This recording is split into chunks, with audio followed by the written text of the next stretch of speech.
Before this video starts, I'd like to dedicate it to the worst goddamn fucking lighter I could find. Thank you, Steve Boots. Go enjoy your retirement from YouTube. You may have heard already that Pierre Poilievre won his by-election in Battle River-Crowfoot, only slightly underperforming Damien Couric. I have not said that name once correctly, I believe, in my opinion. But if you haven't checked the polls, you might actually be believing that Pierre Poilievre is doing well. And that could not be farther from the truth. Obviously, for reasons that are more apparent, like him not being in the House and being stuck in Alberta, which won't even fully get resolved until the fall. But I also want to talk about slightly less obvious reasons: Pierre Poilievre's political strategy and vision. Now that the carbon tax is gone, Pierre Poilievre's new policy that he's been going after is the ZEV mandate, which is a policy that starts in 2026 and forces hardworking Canadians to only buy cars that are zero-emission vehicles so that George Soros can own you, little bro. Typical Ottawa, trying to put more and more restrictions on the little guy, trying to tax and spend. Well, unfortunately, no. What the actual ZEV mandate is just a set of sales goals put in place for car manufacturers and importers that say that by 2026, 20% of light-duty vehicle sales need to be either fully electric or plug-in hybrid vehicles, slowly going until it reaches 100% in 2035. And of course, if they can't meet those goals, that's no problem. The biggest ways to get around these are by buying EV credits from electric vehicle manufacturers or investing money into charging stations in the country. This doesn't prevent at all the sale or purchasing of used non-electric light-duty vehicles, ever, in fact. And it's important to remember that I've heard a lot of people talk about how this will be horrible for their business because it uses like this specific type of truck. So long as your vehicle isn't a class 1 or 2 type of vehicle, it's perfectly safe and you don't need to worry about it being banned. The liberal government isn't going to force you to buy an electric semi-truck. I don't even think those exist. They don't. Don't burn that. Now, how do I personally feel about this policy? On one hand, I think that some of the complaints are ridiculous. People talking about how electric vehicles are so much more expensive are, in my opinion, silly for 2 reasons. Number one, that's really only because the previous EV rebate is currently being reworked into a new rebate program. So for the time being, yes, EVs are more expensive. But also, number 2, if you can't afford to buy an electric vehicle, maybe you shouldn't be buying a new car. I stole that from someone on my Discord. Thank you very much. I appreciate you. But also, I was still once a conservative in a past life, so a little bit of me inside is all like, you know, I'll be damned if I let some government bureaucrat tell me what truck I can and can't drive when I have a Molson Canadian in my right hand and a pack of cigarettes I got at the native gas station in my left hand and the splattered remains of little Jimmy on my front bumper. Whatever you think of the program now that I've told you the best information I could about this policy, hearing Pierre Poilievre's summary of this policy, it just kind of rubs me the wrong way. Well, somebody wants to tell you where to go and how to get there. It's the Liberal government's new attempt to ban your gas-powered vehicles. Starting next year, they plan to bring in what's called a zero-emissions vehicle mandate that becomes more and more stringent until it bans gas-powered vehicles altogether. Manufacturers and importers that don't meet the quota must buy pricey credits as high as $20,000 a car, a cost that's obviously going to be passed on to consumers. This is where I really want to stop him. This just isn't true. The credits themselves will be controlled by Adam Smith, and the answer for the funniest thing I've ever named a silk touch pickaxe in Minecraft, the invisible hand of the market. This isn't about cucking car companies and individuals. This is about making the cost of emitting carbon apparent. If you don't like that, don't blame the government, blame carbon dioxide and Mother Nature. And God. So people who take carbon out of the atmosphere or produce electric vehicles will earn credits, and people who don't can buy credits. Not only that, but companies can keep a deficit going for 3 years before having to pay a dime, and electric car credits can be banked or traded for up to 5 years. There is an alternative to going through the market, and that's by investing $20,000 in electric charging infrastructure. Investing, meaning that these car companies will still be able to generate revenue from these charging stations and make money back, which is a little bit different. I don't know how some people just don't understand this. If you do business that is heavy on the environment, there is a capital cost to starting a business. But if you put in all that capital cost, you get all the reward. But with emitting carbon dioxide into the atmosphere, there is a positive for emitting it into the environment, which is that it's cheaper to do. But the downsides are a worse environment, meaning you get all the benefit, but the negative impact is spread amongst everyone. So all the government is doing is facilitating the trade of carbon credits. It's not even trying to make a profit here. If you want to emit carbon to the atmosphere, that's fine. No one is stopping you. But we should at least work towards a system where you have to at least pay someone to clean that up for you. Now, actually getting to my opinions, I think that without a EV rebate, I don't even think the government should think about doing anything like this. So I would absolutely be in favor of postponing this a year or 2 until after the rebate is back in place. I love this app. I love this app. It makes me do work so much better. It's Hank Green's app. Oh, I love Hank Green. I love Hank Green. Chill, dude. Because you may not already know this, but already at one point, EV sales were at 20% of the car market in Canada. Since the rebate was dropped, that number is now down to 10% because people are waiting for the rebate to come back. But this isn't a big deal at all. We were already doing this. We just got to redo it again. But the reason the strategy isn't working is because no one cares. No one. The carbon tax was great because the Conservatives could point to it and say, this is the reason that everything is bad, everything's horrible because of this thing right here. And it's happening now and it's currently existing and we can get rid of it. But for the ZEV mandate, I will be 30 years old when this thing is finally in. I'll be 30. Dude, my kid is going to be making YouTube videos. He made Coco Melon React channel. It is becoming increasingly evident that Pierre Poilievre is grasping for straws. But the only ones he can reach are paper. And that his current strategy isn't working, no matter what you might think about each policy he's talking about personally. If you had checked conservative social media for the reaction after Pierre Poilievre won his by-election, then you'll probably believe that conservatives as a whole are really, really excited right now. Or what seems to be the reaction to him winning in Battle River-Crowfoot. Because every rampant Pierre glazer went into overdrive mode when he slightly underperformed Debunking Poilievre in Battle River-Crowfoot. But checking into the polls, they couldn't disagree more. Mark Carney isn't even doing that much better as of the election. He's been gaining a little bit, except for the past week where his average finally went down by 1%. But the big movement has been with more and more people saying they don't like the Conservatives. People still don't like Pierre Poilievre, no matter how many AI videos you make of him dancing in Parliament or shirtless photos of him on a horse. Bro, are you good? This won't change the fact that Pierre is electorate cancer. His leadership review is still in a few months and nothing has changed. He didn't even remove Jenny Byrne. She had more sense than him and left on her own accord. And so I've got to say, why do they keep thinking they can run it back? My guy, you live near the Toronto Maple Leafs. You can't run it back. Just move forward. Stop trying to run it back. Learn your lesson that the country at the moment was begging for something that you weren't giving, that being a progressive conservative. Pierre loves to talk about how this was the best conservative showing ever, or whatever his exact words are. And I think it's true. But politics is local, I miss him. But as one streamer once said, politics is local. And I think that a lot of communities were fed up by the Liberals, but not your community, and not the community you just ran in. For some reason, in both your last elections, conservatives lost ground when you ran. Maybe it says something that literally every other conservative is having an easier time than you right now. One of the best things that's ever happened to the Liberal Party was the NDP. And I really mean that. And I think that hardcore NDP people would also agree with that. Somehow we are able to swallow up all the good ideas and get credit for doing them. And we can easily disavow all the cringe lefty people because, see, the NDP is orange. We're the red guys. They're different colors. It's a completely different thing. But Pierre's strategy at its core has constantly been to try to merge these two parts of the Canadian right. And I just don't think that's as possible as he really thinks it is. In the modern political age, horseshoe theory is starting to become real. The far right has more in common with the far left than the center right, and the moderate left is closer to the moderate right than the far left. Because you can't just look at problems nowadays with a right versus light. Whoa.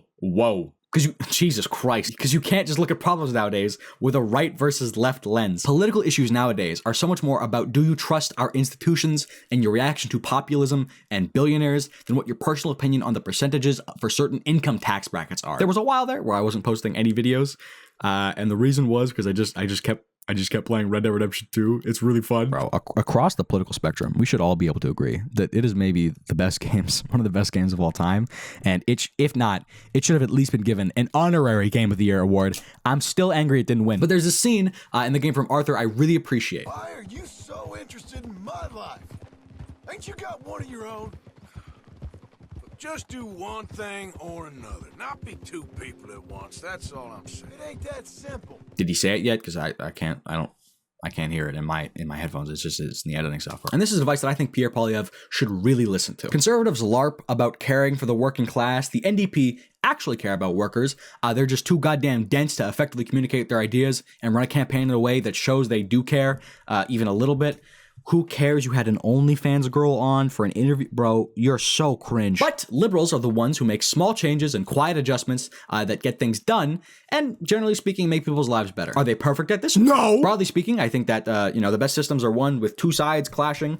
And I think that's the current system we live in. But I think that for a while, one group of people has had a lot more power than the other group of people. And that is rich people against poor people. But if conservatives want to really see the benefits of being annoying or having really high disapproval ratings, then they need to really effectively pounce on issues that can make the few people who do support them dead loyal. And maybe they actually will. Pierre Poilievre and the Conservatives recently sided with the Air Canada union, which I thought was a smart play, but I believe that's all it was, a smart play and cheap talk. I've said it a gajillion times. If the party wants to moderate and become country club, progressive conservatives, that's fine. They can do that. And if the party wants to become working class populists, that's fine too. But please, just pick one. I'll keep saying this till I'm blue in the face. You can't do both. Pick a lane. Pick a lane. Please pick Elaine from Seinfeld. But you won't. You're not going to do that. You'll just continue to find these niche little problems that maybe everyone in the Conservative Party can agree on, but no one cares about. Do you know what Pierre Poilievre tried to get the government to do in his first press conference after winning his by-election? Take a guess. Take a gander. Do you think it was railing on about kitchen table issues that matter to voters? Or do you think it was basically a stand-up special where he called Mark Carney a bunch of really funny names for an hour and then talked about how you just can't say that kind of stuff anymore?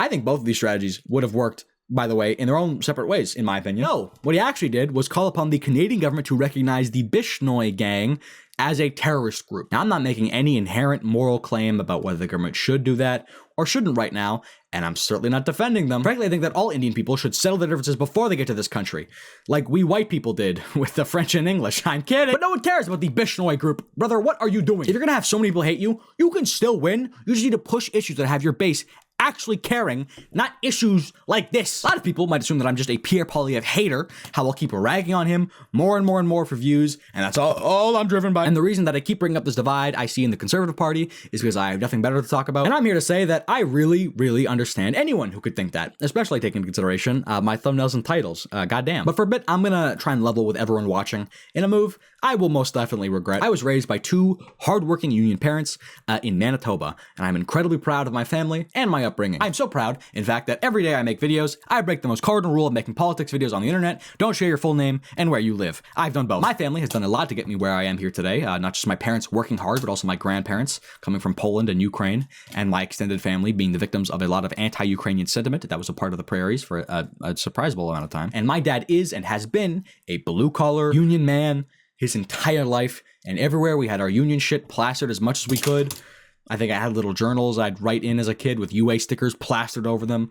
We had shirts and watches and the goddamn magazine that would come in every month for the union that I would read. And the only reason I can make these videos is because of my parents' unions having insurance plans that paid for like 100% of prescriptions, and therapy that really helped when I was thinking about potentially seeing if I could wrap a car around a tree with me in it. You get what I'm trying to get at. My family is incredibly proud of who we are, where we've come from, and who we've worked with. If you talk with my dad for more than 5 minutes, he'll start bragging about how he's only worked like 2 non-union jobs in his life, which, I mean, respect. And if you would have asked my dad who he voted for, all of his life, he would say the NDP. But then he slowly stopped doing that. He stopped voting altogether, and until finally, he recently voted in the last 2 elections for the Conservatives. Whether I want to admit it or not, the NDP has failed people like my dad, and it's not because he's some fucking rampant far-right conservative, believe it or not. The NDP's branding has kind of gone from like, I don't know, cool, rugged, working-class men with just big muscles and humana to like, I don't know, the party of like college graduates with, they, them pronouns. I'm not saying, I don't hate these people, I love them all, but like the branding of the NDP has shifted. Basically, I think that the NDP is absolutely horrible at meeting people where they are at and actually showing people like my family that they care at all. And I'm not saying that because we're white. I'm not, that's not the connotation that it should be there. So when I see conservatives meeting people like my dad where they are at, but doing that to promote policies that won't help everyday people, it can absolutely make my blood boil. There was no issue that the conservatives talked about more than housing in the 2025 election, only to come out with the absolute horrible policy of cutting the GST for everyone on homes under whatever dollar amount, which I broke down in my video on Pierre's platform. But I want to say now, I don't think you could make a policy that actually hurts normal people more than that one. Basically, what the policy does is encourage rich people to buy up as much housing as they possibly can, but specifically the type of housing that families need to buy because of tax incentives, which drives up the price dramatically. This is why I support the Liberals with a broad vision of this country that has people scratching their head and questioning if I'm a socialist, but I do so with right-wing language. It's because this is what I am, and this is who I am. All that being said, I don't think that Pierre Poilievre is evil. The notwithstanding clause stuff is unironically evil, but still. There was this moment during the Canadian English debate where Pierre actually said something positive for once, and I believed him. And it was the moment where he talked about all the hardworking people he'd met over the country. I don't care what anyone says. I believed him there. I know my whole fan base is Pierre Poilievre haters and think he's a snake. I get that. I don't care. In that moment, I believed him truthfully.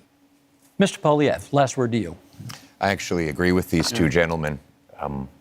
I had a rule that at all my rallies, even when they're really big, I would stand in front of a flag and greet every single person and hear their stories and learn their struggles. And that was always touching to me, that they would put their faith in me or in any of us. Yeah. But we've been in such a rush because we have to get off to the next event, so we haven't been able to stop and do that. And I want you to know out there, I haven't forgot about you. Thank you.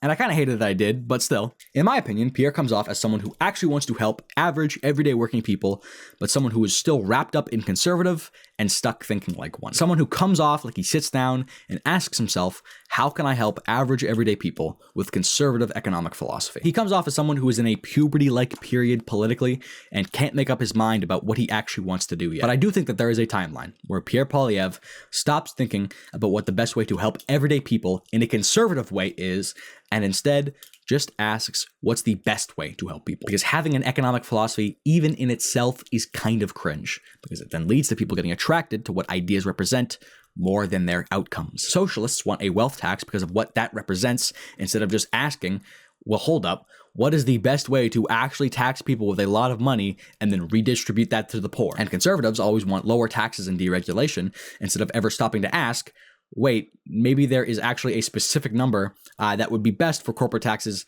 and I should try to find out what that number is, instead of always just saying they should be lower. We should always be doing this thing no matter what. But I'm here to say that you can be a conservative and believe in low taxes and realize, well, hold up, inequality is getting pretty bad, and so we should try to do something like in the short term that might be progressive, because it's the smartest thing to do. You can be a socialist and admit that a wealth tax would be kind of stupid, not because taxing wealthy people is bad, but because it's just not a very effective tax and it's really expensive to enforce, resulting in way less revenues than people think. And there's a reason why so many countries have gotten rid of their wealth taxes over the years. They're not as good as you think. People will often show this clip of Pierre Poilievre during the pandemic, where he says he wants to cut taxes and cut spending to try and get people to hate him. I just want to be clear about something about the upcoming budget. Do you or don't you want to see special measures in there now? Because one would think that the federal government will have to have some for the country to deal with COVID-19. Yeah, I've just listed when you asked the question the first time, I answered it by saying that yes, we do believe that we need to lower taxes, eliminate regulatory red tape. That doesn't exactly address COVID-19, though. In all fairness, actually, in fairness, it might not address it the way you want to address it. You might want to address it through big fat government programs. We're conservatives, so we don't believe in that. But they don't actually explain why this clip is bad, which I think is important. When asked why Pierre Poilievre wanted to cut taxes and cut spending during the pandemic, he responded with, because we're conservatives. Not, I think it will help people the most. Not, I think it's important right now for the long-term trajectory of the country. He has gotten so far into the conservative ethos that he believes that conservative policies help people, which is a fine thing to think. It's understandable. I don't think that in and of itself is bad inherently. But he's gotten so far inside of conservatism that he forgot what the ideals he had that led him to being a conservative even were, which is a normal thing we all can do sometimes. We all do this. It happens to every single one of us. But we should really try to be aware of this thought process and sometimes forget what ideas represent and just try to figure out what policy best leads to the outcomes that best fit our core values. Pierre, honest to God, you come out on Twitter and publicly announce that you will scrap your sales tax plan for housing and scrap the notwithstanding clause use, and you'll get all your MPs to sign something saying if you introduce something into Parliament that uses the notwithstanding clause, they'll say no. I will not only apologize to you, I will donate all the ad revenue I've ever made on videos that are about you to your campaign. I give you my word. I see the NDP kind of abandoning the workers as almost an inevitability. They're really starting to bother me at this point, like a lot, actually. They're just really starting to become more left-wing liberals, which I don't think is good for the political space, but whatever. And they don't have any sort of independent, cohesive message and story that isn't just we're better than the liberals. If you aren't already, please consider becoming a member like all these fine people for some really cool custom emotes, exclusive and early videos, and the opportunity to completely bribe me like I'm a corrupt politician. I'll change my opinion. If you give me money, I'll do it. I'm being serious. The view count on my videos are bipolar. Heading into university, God, dude, becoming a member helps like a lot. Please become a member. But if you can't do all that, then please join the Discord. It's the best way to support me, hands down. Or watch this next video. Goodbye.